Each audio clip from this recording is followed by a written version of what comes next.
Morning everybody, welcome back from Munich.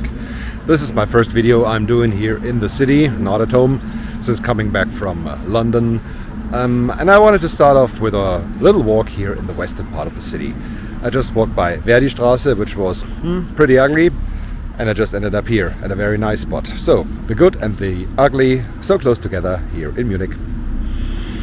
And the good is, of course, here, Schloss Blutenburg, which is a beautiful park and an old castle.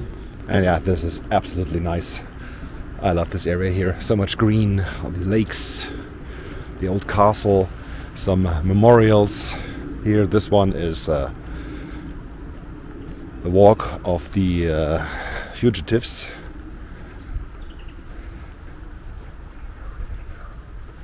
And yeah, so many birds around here. The ducks here in the background. The beautiness of the lake and the old castle, that's really fine. And sometimes it's really strange that City Strides is also taking me here, as this is a street. Yeah, surprisingly, this is a street where cars can go. It's a cul-de-sac, but yeah, cars can go there. I was always pretty surprised about that. And of course, what every castle needs is a little chapel.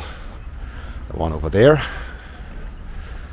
I have been here before and went into the details a little more. Have a look up in the corner. The walk from Pasing up here to Schloss Blutenburg.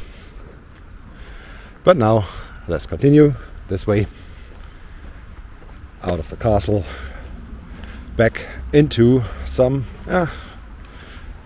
not that nice parts that are pretty close here to the castle.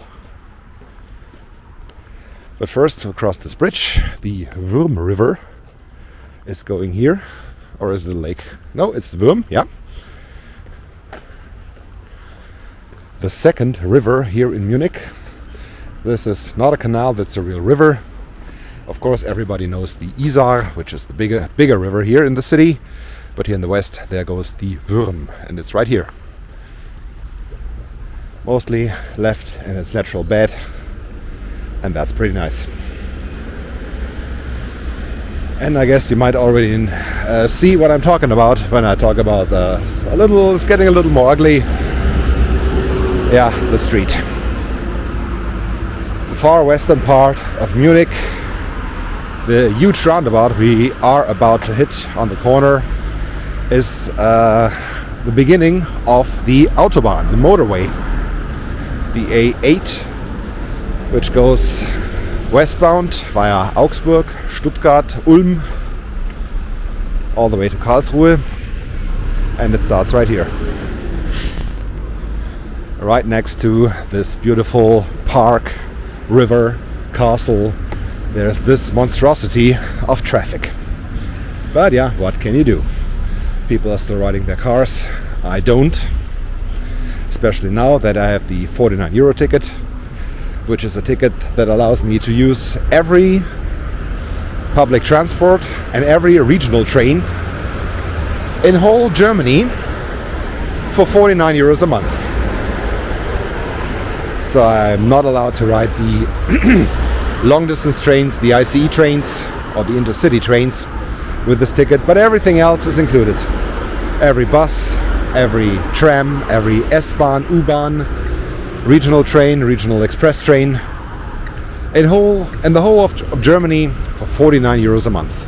This is pretty cool, I think. And yeah, they came up with this, the politicians came up with this ticket after they had the 9 euro ticket last year, when they were trying to keep the people mobile in the peak of the energy crisis, where fuel was very, very expensive, even more expensive than it's now. And also they had to give some money to the public transport. And that's what they did by creating the 9 euro ticket, where everything I described just a few seconds ago for 49 euros was available for 9 euros. It was a huge success, and of course the public said, hey, we want this back, we want this again. So the politicians had to act. And it took them quite a while to come up with this package. 49 euros really is not a lot, and they have to pay a lot for maintenance and expansion of the public networks now from tax money. But yeah, this is how it goes. I prefer giving my tax money for public transport, maintenance and expansion than to a bank that was greedy and went bankrupt. I really appreciate that. Oh, hello police.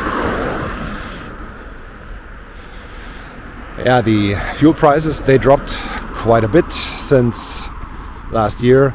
Last year the 1 liter of regular gas was more than 2 euros. Now we're back down to €1.83. It's still a lot of money compared to some time ago, or to Dubai where we were last year, or to the United States. But you still, what do you pay? $4 a gallon?